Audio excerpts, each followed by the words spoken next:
So, you say that's enough for the match one, and we can move on I to... think, yeah. Goodbye, Golden Guardians. You Yes. played well, and you actually did way better than any of us expected. On to our next segment.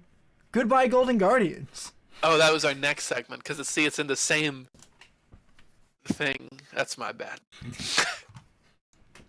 That's my bad. So, Golden Guardians came into spring split of Season 9, running 2 10th place finishes last year.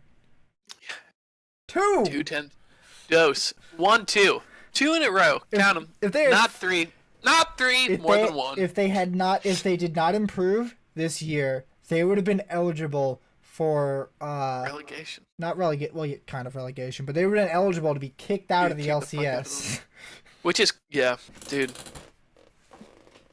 Damn. Yeah, damn.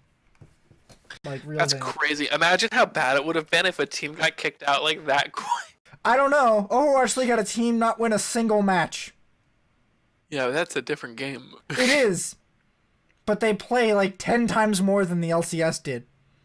But okay, I don't want to talk about Overwatch, because I don't care. We could do a different podcast about esports in general if you want.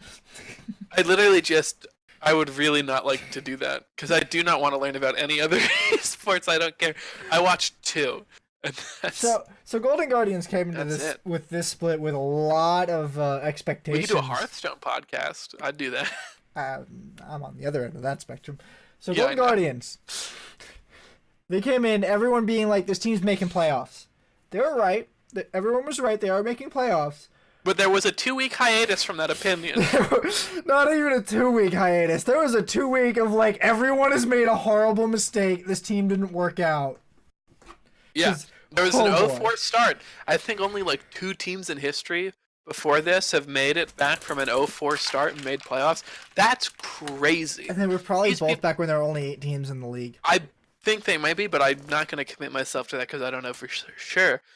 But they came back from an 0-4 start, fought their way, battled their way into playoffs, made it in, and honestly almost walked away with it. It wasn't that, I mean, like, the last game was kind of a stunt, but that series really felt for the bulk of it that it could have gone either way. So shout out to them. Like, they've got crazy resilient mentals. Their team play really solidified. All their players were able at different points to pick up some slack that had been created. Shouts out to them, man. Shouts out to Hanser. Made it back to playoffs. Yep, Hanser, I think, was a really good asset to this team. He looked the most solid over the whole season. Sure. Plus, they do those anime videos with contracts. I think they had a little bit of a shaky... Did you watch those? No, I didn't.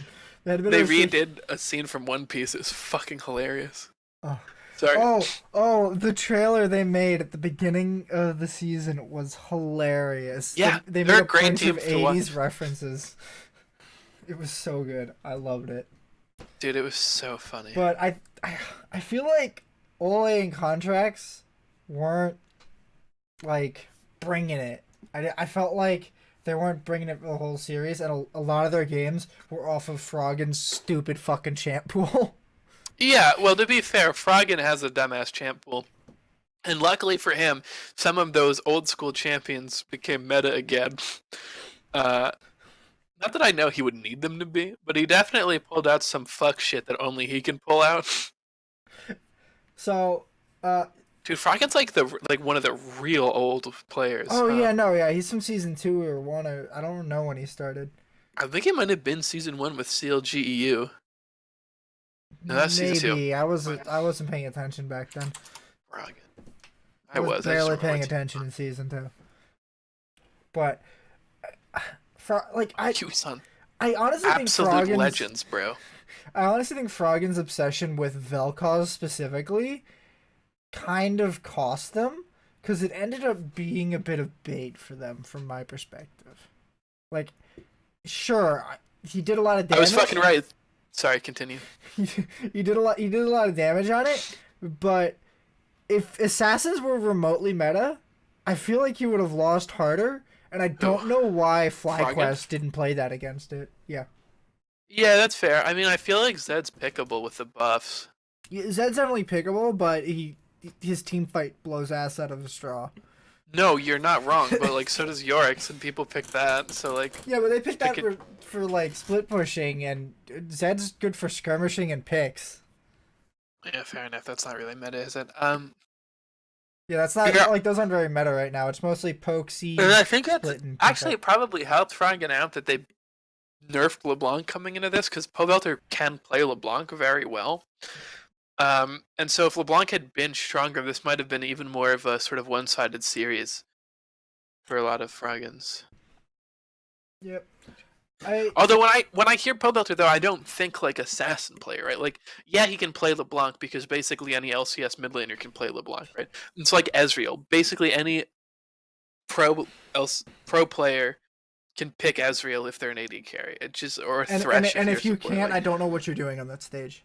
no, exactly. And like LeBlanc is one of those champions for me. Like that's just like a really standard ass mid laner that's been in the game for a long ass time. Where like I would expect you to be able to be have one of those in your wheelhouse. Obviously, not everyone is equally good, right? Like maybe Bjergsen's better at LeBlanc than Pobelter because Pirks is better at everyone than Pobelter. Let's be real. That's fair. But like what I'm saying is like you might have like two equally skilled mid laners and one's just better at assassins, one's better at like mages. But like I know Pobelter can pick a LeBlanc, but she got nerfed, so probably saved some bacon. It definitely hurts Froggen when they nerf LeBlanc. I feel like they've been targeting Froggen's champion pool like in Yeah, next they're gonna just year. remove Anivia from the game. He only had one Anivia game this split.